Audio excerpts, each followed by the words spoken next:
This week I have two great stand-up comedians. The first one is Paul Marsh, a man from South Tipperary that now gigs all over Dublin on a regular basis. He's part of the Dublin Fire Brigade as well as being a stand-up, so I talk about that with him and his process of writing jokes. I'm also going to be talking to Robert Kelly, a New York-based comedian who grew up in Boston and is now starring in two shows on FX, Louis and Sex and Drugs and Rock and Roll. And he has an amazing new stand-up special, so I get to talk about that with him as well.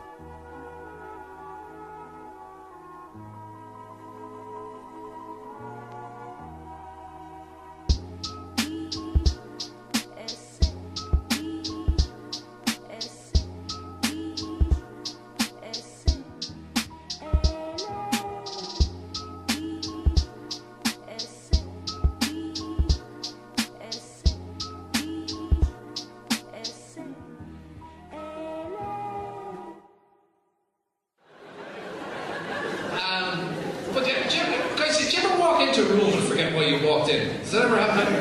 That keeps happening to me lately, but the problem is I'm a firefighter.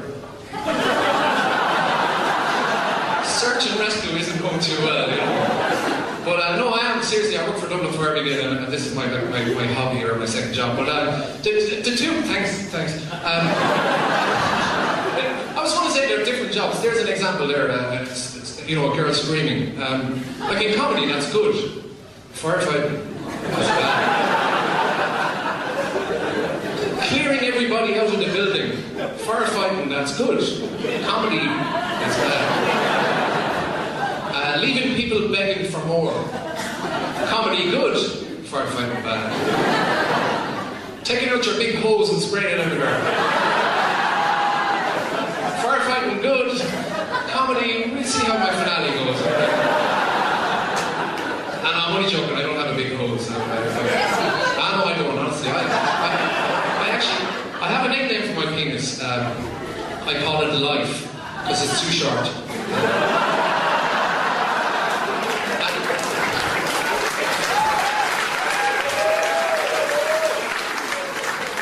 And it gets hard when you least expect it. But my father once told me, he said, son, marriage sucks the life out of you.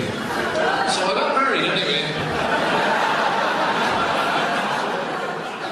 Alright, so I'm standing here on the steps of the International Bar. It's a pretty cosy spot, and a great comic is standing next to me, Mr. Paul Marsh. How are you doing, buddy? Hey Conor, how's it going? Thanks for having me, by the way.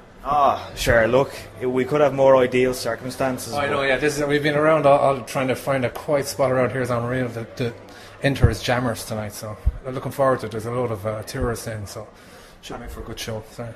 And how regularly, like, this is a place where I hear a lot of people, of course it's the International Bar here in Dublin, and I hear a lot of people talk about it and I hear a lot of things around it, but Dublin, it's a weird place because I think there's a lot of clubs that people are drawn more to. And what about yourself, personal preference-wise? Well, as far as the Inter is concerned, this is like the home of comedy. We say back in the 90s, the early 90s, there was Mr. Trellis, there were three comedians, Barry Murphy, Kevin Gildea and Ardal O'Hanlon, sorry.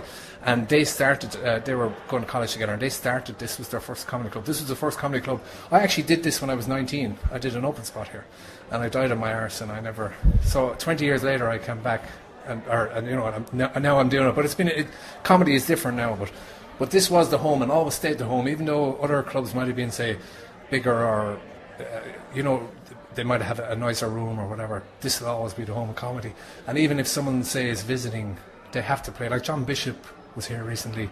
Any big names that come play the Tree Arena and then come up here and do 15 minutes, like, it's brilliant, So, yeah, it's a great venue. I mean, but I think I was saying to you earlier on, the only part of it I don't like is you have no microphone and it's hard to kind of know what to do with your hands. But other than that, that's the only bad thing I can say about here. It's a great spot. Yeah, no, that is a strange thing. But as well, I mean, you're an interesting guy because, like me, I'm from Wicklow Town, not known for maybe its strong stance on stand-ups and podcasts and all this.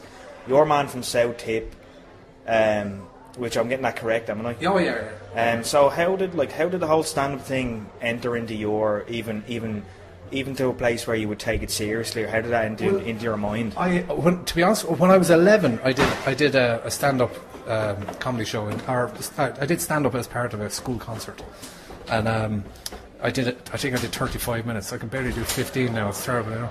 But it was all old jokes, and yeah, as I say, when I was 11, I did stand up in a school concert, and I just got a bug for it ever after that. So I was in pantomimes and all that. So when I came to Dublin when I was 19, I just figured I'll just blend in and just do the same. But it's different coming from a country background and kind of doing it, you know, in your local parochial hall, and then coming up to a comedy club in Dublin. So obviously I didn't go down too well, and my sense of humour or my style of humour at the time didn't go down too well, and I just thought, well, that's it, so I'm not going to pursue it. But I was always a big comedy fan, and I kept going to comedy, but all the time, you know, it was in the back of my mind. And it's just, as I say, it's a different world now. You have like the Battle of the Axe, and you have all these open mics where you're encouraged, if you have any inklings, to do it. And like I went down to Tony. One of the lads said to me, "Look, you should do it. You should go down to Tony, who runs the Battle of the Axe, and just ask him." So that was it. Then I went in, and he has this thing where you win a duck if you do well, and it just went on from there. So and I love it. It's like, I always describe it as the best hobby in the world. But I always tell people I'm first and foremost I'm a big comedy fan who just happens to do comedy. Like that 20 years in between, I went out at least once a week to see comedy, you know, improv, and I used to live here back in the 90s. This was the place to be. Like I've seen Arlo Handel, Darragh O'Brien, Pat McDonald. I've seen all their first gigs. I was telling you earlier on, I have a story that's kind of a claim to fame. A friend of mine that worked in Guinness's doing security with me at the time in the early 90s, we were going out to the Big Tree in Drumcondra, and he said, "Will you come in and have a chat with my flatmate? He's thinking of doing comedy." And I went in and had a chat with Dylan Moore. Yeah, and I can't remember what in the name of God I said to him, but I think it was more negative I was giving out about the internet, because I got heckled the first time I was here, and I remember taking it to heart at the time. But so Dylan Moore went on to be Dylan Moore, and that friend of mine, Willie Byrne was his name, went on to be the lead singer in Jesus Christ Superstar on the West End, and I went back doing security. So, but anyway, 20 years later, I'm getting around to it. But no, but as I say, I'm a huge comedy fan, and you know, if I'm like, I love, even if I'm first on or whatever, I'll stay for the rest of the show and watch it and enjoy it, you know. So. And one of the great things about you as well, obviously you have a lot more years experience on me, but from what I've seen of you is that I have a great respect for you, because me personally, I'm the kind of comic, you know, I'm kind of kill every second type on stage, you know, kind of get that instant laugh, you know. I kind of drag it out a bit more. You're more relaxed. You have that kind of presence about you. I don't know if you recognise it yourself. To be honest with you, I'm shocked that you would say that, because when I heard your podcast first, and you interview American comedians and all that, that's who I thought I was going to be when I was a teenager. If I did comedy, I thought I was going to be Bill Hicks or Doug Stanhope. I thought that I might be a bit more political, and there was no rush to the punchlines and the whole lot. But then when you start doing it, and you have a taste for the punchline, you end up throwing more jokes in there, and they become. So I would class myself. Some people would often say that I'm a one-liner comedian, when really the jokes are in a kind of dialogue, I think. But I would definitely say that I'm kind of old-fashioned. But in saying that, you probably, I don't know if you've seen me lately, but I'm purposely trying to tell stories, trying to just and you know, mellow it out a bit and not be too fast, trying to get to that punchline. And what has helped me a lot doing that is emceeing. Everyone, I think, gets to the stage where they get their 15 minutes together and they're happy with that, and then they think, okay, the next thing I'm going to do now is I'm going to MC, and then it's like just starting comedy again. It's unreal, just talking to the crowd, and the one piece of advice everyone always gives you, just don't be afraid of the pause. And when you actually embrace that, you know, I always feel that if you establish that you're funny, you come on and you tell a good joke or whatever, you establish to the crowd that you're funny, you then get to, they'll listen, and if you go to pause, and they'll stay listening to you at that stage.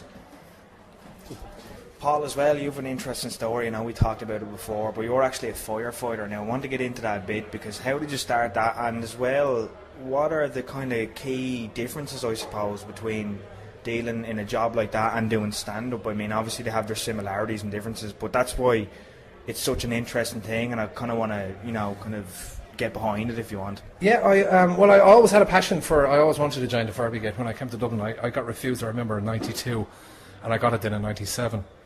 But I never actually mentioned it. I'm 4 years in comedy now. I've only started to mention it in the last year. I didn't want to be, mentioning that I'm a fireman or whatever. But someone said to me, I got a piece of advice from a senior comic, and he said, look, there's so many comics out there that want to make a name for themselves and want to stand out in some way. And you have this unique thing that you can tell the audience you're a fireman. So I started writing material then that would be, about being a fireman.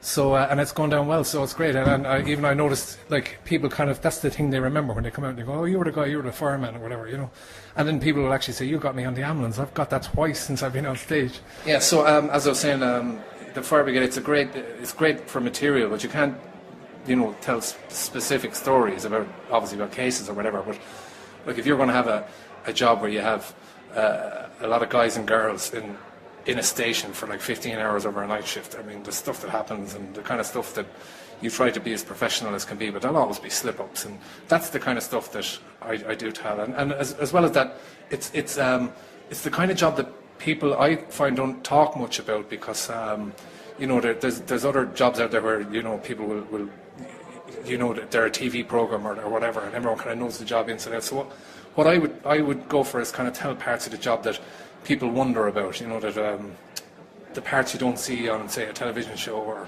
what it's like to, like say that you're on an ambulance. I like to go on about being, you're on an ambulance for 15 hours, and it's not all delivering babies, and it's boring dealing with head balls, and and there's all that part of it as well, and as well as that, there's loads of subjects, we say like drink or sex, that you can approach from, say, a fireman's point of view.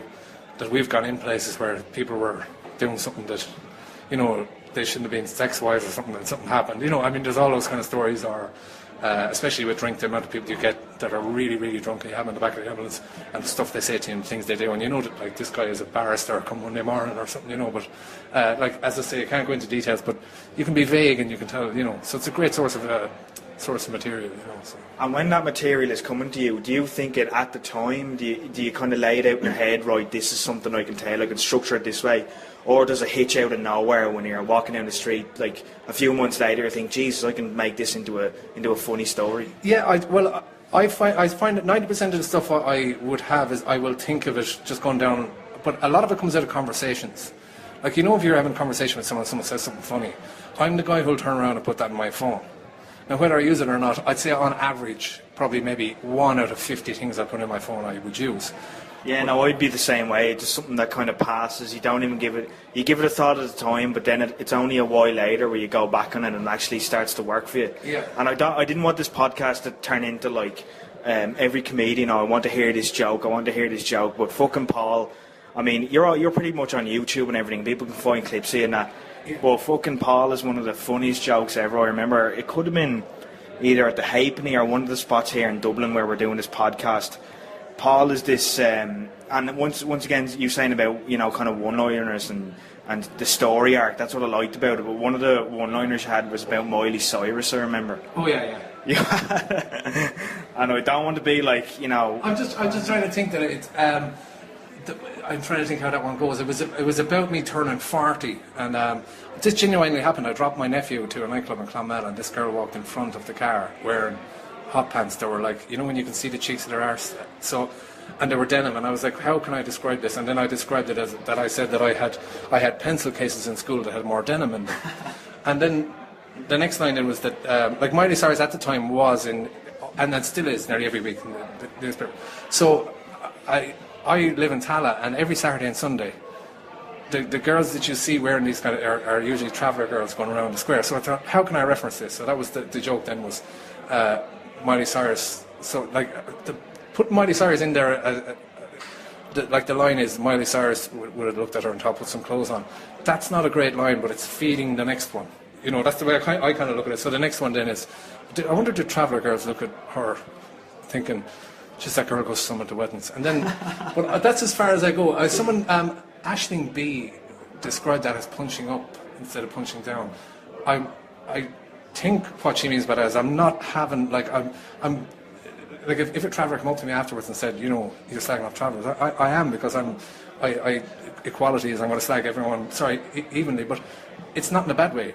traveller girls do wear skimpy clothes. So that was just, I'm not putting anyone down by that joke, and I wouldn't anyway. That's not my style. But people do kind of like that little. I think there's a certain part of comedy where you have to step over that line, you know. So yeah, well, no, I think people just recognise that as just like a funny joke type thing. And is it hard for you as well to kind of toe that line of like, you know, I know you've talked about you want to go on and kind of be more of a storyteller. Do you ever kind of see the old habits creeping in where you're like, all right, I can't find structurally I can't find the punchline here, here and here, so I'll just go with what I know. Yeah. Is it hard for you to adjust to kind of more the slowed down style of comedy? It is because everything that I would have watched and learned, or I would have picked up on, led me to think that the less words are the better, you know. But lately I've been reading a lot of books on the importance. We organised a workshop with this comedian. His name is Ron Vaudry, and he's 35 years in the business. But the one thing he emphasised was that you have to be clear that the words you're saying are leading people's imagination in a certain way. So there's certain words that you don't need in there because you're going to cloud the story, or you're going to make the story more detailed. And then you have to make sure that there are certain words in there that make sure that that they're going the direction that you're.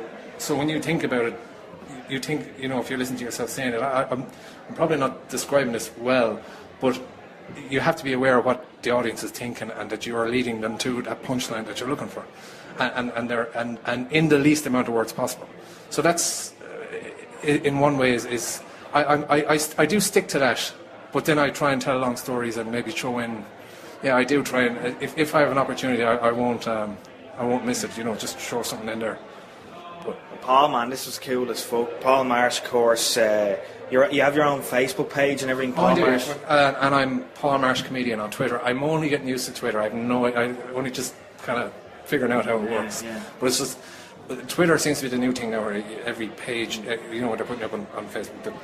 I used to be Mr. Dead Sound on it, and people didn't know it. Yeah. So I've changed it to Paul Marsh Comedian. But yeah, social media is I'm just getting used to it. But I'm a big Facebook fan. But as I say, Twitter, I'm on there as well, anyway, as Paul Marsh Comedian. Well, I'd advise any comedy fan to look up and see this man. Paul Marsh, great to have you on, buddy, alright? Thanks very much. All right, thanks for having me. Cheers, thanks. See you later, mate.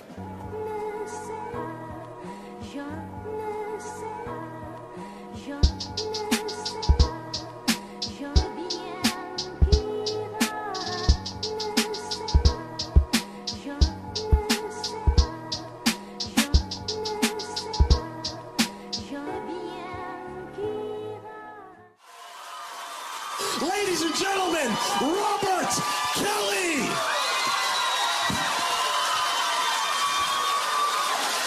What's up? How we doing, B-Town? What's up? I'm here. I can't believe it.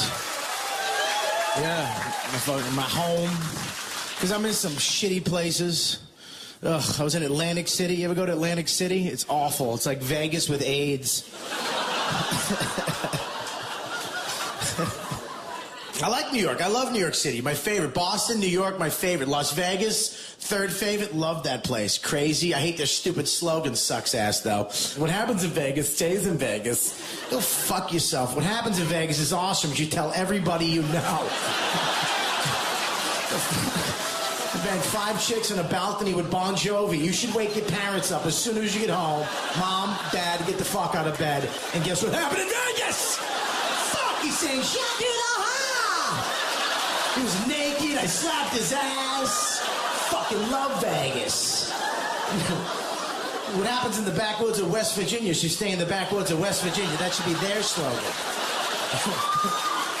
I got drunk and fucked my uncle. Oh, well, remember our slogan. We made that for you and your family, Earl. Alright, on the phone with us now, this is another thrill we have. We have Robert Kelly. How you doing, man? Hey man, what's happening? I'm all good, man. I mean, it's great to talk to you. You're one of my favourite stand-ups at the moment. Been a fan of yours since even Tough Crowd, if you can remember. What a great show that was. And then of course you went on to Torgasm with Dane. But what I love about your stand-up is just how genuine it comes off. You're just a naturally funny guy telling these life stories, and they just flow so well. But How long do you think it took you to kind of learn the craft? I mean, not to get too unfunny about it, but, because someone asks me a serious question, I go on and on for an hour about the psychology of it like a jackass. But I think it took, I'm still, dude, I think I'm just becoming a good stand-up now. Right. It's 20-something years in the business. I finally figured out, I have no B plan. There's no other set or other thing I can do. I say what I do. My funny is my funny. If you like it, you like it. If you don't, you don't. There's nothing I can do about it, Yeah, absolutely. And of course, you host the You Know What Dude podcast. I'm a big fan of that. I listen most weeks. And that's on royacast.com. And you recorded above the Comedy Cellar in New York, which I absolutely love. But I remember you were one of the first comedians to actually get this whole podcast thing rolling, because you recorded one from your MySpace page. And I remember listening to that and loving that. What do you kind of enjoy most about hosting the show? You have your show. It's amazing now that just technology, that it's the worst and best thing in the world, because now every jackass on the planet can have a say, can say something. It gives us the opportunity to sit down and kind of capture moments, at least for me, with comedians that you as fans don't get to see. You guys see us do our stand-up. You guys see us on other people's podcasts or radio shows or TV shows. We're kind of, for the most part, on good behavior. You know what I mean? Yeah. Or, trying to do what we have to do. But when you have comics just hanging out with each other, it's vicious. It's brutal. It's, psychological warfare. It's vulnerable. It's intimate. So that's what I love about it. I love when a comic reveals something that he's never revealed on stage or never told anybody. And all of a sudden it's, we're all just talking about it. Like I had a girl a couple weeks ago, a girl comic, told everybody she has a mustache that she kind of bleaches and waxes off. And, it's like this smoking hot comic. Well, you have a mustache? It's like, oh my God. Right. It kind of made her hotter to me for some reason. Wow, yeah. No, that's great, because it actually led to my next question perfectly, because, I have to give you all the credit, because the verbal beating you can give and take, to be fair, to the other comics, it's really just phenomenal. And I love how everything is just a potential insult, as you said. Nothing is off limits. And do you get any kind of feedback, though, from people in general who just don't get it and think you're seriously going after people's, race or ethnicity? You know what it is we're just honest. We're in a hyper state of sensitivity and, awareness. Everything we look at, everything that happens, we're ripping it apart, taking it down, and putting it back together every second of the day. Why did you say that? Why did she do this? Why did that cop do this? Why did this person say it? What does that mean? That's what we do for a living. So you put, four of us in a room or five of us in a room, you really can't get away with much. You better be on top of your game, and I get smashed all the time for shit, but it's also, we really care about each other too. I don't just walk up to strangers at an airport, hey, what's up, fat tits? I would never do that. I have empathy for the human race. I care about people. I don't want to hurt anybody's feelings. You know what I mean? Yeah, I know. I get it. Yeah, just me as a comic myself, I know that you're just constantly examining your friends and just taking them apart. But you are right that there is a limit. You can't do it to the normal stranger. When you're in that mode, you get it. But outside of that, you have to be nice to people. I like them too much I don't want to hurt anybody's feelings, man. If I call you a bald, fat, fucking lesbian, believe it or not, I'm not trying to hurt your feelings. Right. That's so great, man. Well, I want to get to some other things, because you have the show now, obviously, the new show, Sex and Drugs and Rock and Roll, which was, of course, created by Dennis Leary, another great comic. And I don't know, but how did you actually get involved originally with the show? Well, I know Dennis. I've done his, I worked with him on The Job. I did one episode with him on his first show on TV called The Job years ago. And then he went and did Rescue Me for 9 seasons or 8 seasons, blah, blah, blah. But then I started, of course I knew Dennis, and then I hooked up with Jim Serpico, who's writer, director, producer, his partner. Right. And we started doing stuff together, me and Jim Serpico. I mean, he produced my special, and, we've done a lot of shows. We filmed a bunch of stuff that, we started creating together, and then I met, me and Dennis kind of reconnected through that, and then this was his comeback to FX, and, he had this part for Bam Bam, the drummer. So, supposedly, the guy plays the drums, I went and learned to play the drums. Come to find out, he wrote it for me. I didn't even audition. Wow. That would have saved me a lot of trouble, though. It's like you just assumed I was going to learn how to fucking play the drums. Not a lot of comedians would commit like that. They'd just show up and be like, oh yeah, where's my lines? Yeah, what did Jerry Seinfeld say about when he was auditioning for Seinfeld? They knew the actors in the waiting room versus the comedians. Oh, Bob, I hate to bring this up, but I don't even want to really get into it, but that story with you and Jerry Seinfeld is the greatest thing I've ever heard in my life. Yeah, I know. What are you going to do? It's the name of my company now, so. Oh, that's so great, man. That's so great. Dude, I wish every interview, every radio show, podcast they did had an Irish guy doing it. Their accent's the best. I know. I mean, it's sexy, Bob. Admit it is. It's sexy. I will admit that. And first of all, my name's Robert Patrick Kelly. Yeah, well, there you go. Colin Quinn says I'm not Irish. Well, he'd know. But I am Irish. What would he know about Irish ethnicities, though, to be fair? Well, he said my great-great-great-grandmother got raped on the Khyber Pass. Jesus. What are the main differences? Because you obviously have worked on Louis' show now for the last few seasons. And, with Louis and Dennis both being comics, do they kind of give you freedom to play around with the characters? And what are the kind of main differences with working with both of them? Well, Louis writes, directs, stars in, edits his show. Yeah. So, I mean, and Leary did the same thing. He wrote it, directed it, edited it, started it. Same thing. The difference is Leary really wants you to come in having some chops on the improv. He wants you to be able to do the lines, but then add your own thing and go off book. And a lot of times he would put up 2 cameras on both actors and just let us go. Louis wrote it, man, and he kind of wants it. Things are said for specific reasons and in a specific tone and in a way, and he kind of wrote it. He writes it for the person in mind. Which is great because it's me, my tone, but you kind of, and he'll think of ideas on the spot, like right there. Why don't we try to do this, say this, or do that? And you can come up with stuff too. I remember Louis called me up and was like, hey, can you cry?